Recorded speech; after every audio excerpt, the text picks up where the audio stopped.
It is a glaring problem in Texas with no solutions in sight. So-called wandering officers, members of law enforcement who get into serious trouble, then land somewhere else, in part because the state has no oversight of their conduct. In this Defenders Report, the Night Team's Dylan Collier introduces you to Roberto Moreno, whose meandering journey between Texas departments ended with him being charged with a felony and facing a federal lawsuit for his alleged treatment of a woman in his custody. Our story begins and ends here in the small town of Taft, population right around 3,000. As a San Antonio area woman returned home with her family after visiting the coast in August 2019, she came into contact with Officer Roberto Moreno.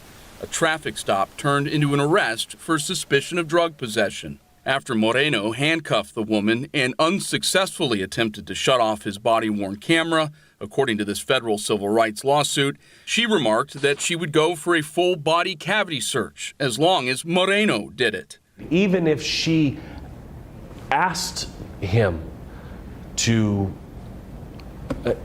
touch her, it should have never happened. Attorney Robert F. White filed the suit on behalf of the woman late last year.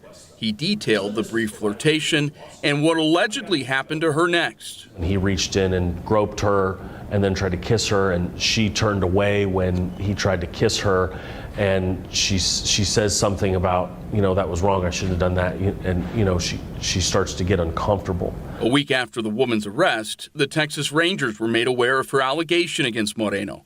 Following a 2-week investigation, the officer was busted on a felony charge, improper sexual activity with a person in custody.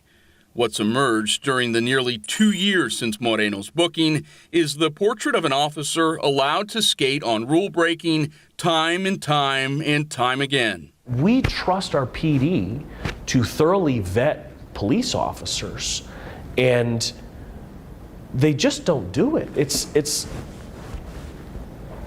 And come on in.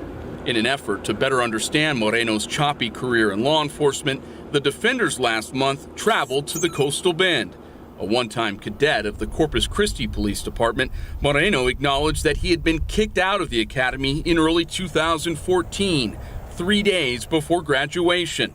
His written statement, part of a subsequent job application, did not include a reason for his expulsion. And CCPD officials late last month also refused to tell us why, writing in an appeal to the state attorney general that the information would be considered highly intimate or embarrassing. Often on stints as a jailer at 2 detention centers did not result in any discipline issues or investigations for misconduct, according to records obtained by us. But the same cannot be said for Moreno's 26-month tenure as an officer for the Beeville Police Department. The Defenders found at least 8 write-ups of Moreno from August 2016 to the fall of 2017 for rules violations like not showing up for duty, rude behavior, and abusive language. That October, Moreno was fired after an internal affairs investigation determined he was repeatedly having sex with a woman while on duty, often in a marked patrol vehicle. Moreno later confronted the woman at her home after she began to tell others about the affair, according to his personnel file. Moreno's termination paperwork reveals that 3 other women had also filed formal complaints against him, each taking issue with the manner in which he approached them, and that questions he asked made them feel uncomfortable. They detail a pattern of misconduct and what could arguably be considered predatory in nature. Moreno appealed his termination, but ultimately resigned a few months later. Even your plumber or your barber, has more regulatory oversight. Scott Henson is the policy director for Just Liberty, a nonpartisan justice reform group. He says you can count Moreno among the thousands of police officers in Texas who have been able to take advantage of the fact that the agency that licenses peace officers, TCOL, has no authority to investigate their conduct, leaving, quote, current regulation that is by and large toothless and a fragmented, outdated system, according to an analysis of the agency presented to the state legislature earlier this year. It's already incredibly difficult to hold officers accountable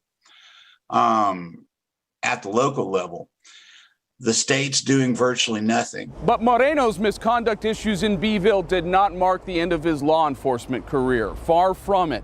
The department issued him an honorable discharge in early 2018, which allowed him to land another law enforcement job, this time working for the city of Taft. Now employed by an even smaller agency, Moreno's issues escalated. After being reprimanded for accusing two people of theft in a social media post, Moreno was then suspended 4 days for a heated parking dispute with a resident. Moreno handed that suspension the same day of the alleged groping incident. And just like with Beeville, Moreno was allowed to resign, writing in his exit interview, quote, "Everything was perfect here. I'm going to miss this place." August 22nd, 2019, as the Rangers were moving to arrest Moreno, then Taft Police Chief John Cornish handed him yet another honorable discharge. Cornish left the agency late last year, 8 days after Taft was named a defendant in the civil rights lawsuit.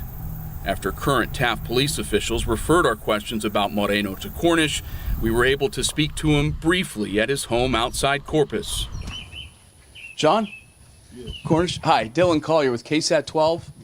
Hear about Roberto Moreno and his tenure with the Taft Police Department. I was wondering why you gave him an honorable discharge after the allegations against him. My lawyers. Who's that? You didn't tell us who your lawyers were. White said he is in the process of having Cornish deposed. Specifically Cornish and the city of Taft.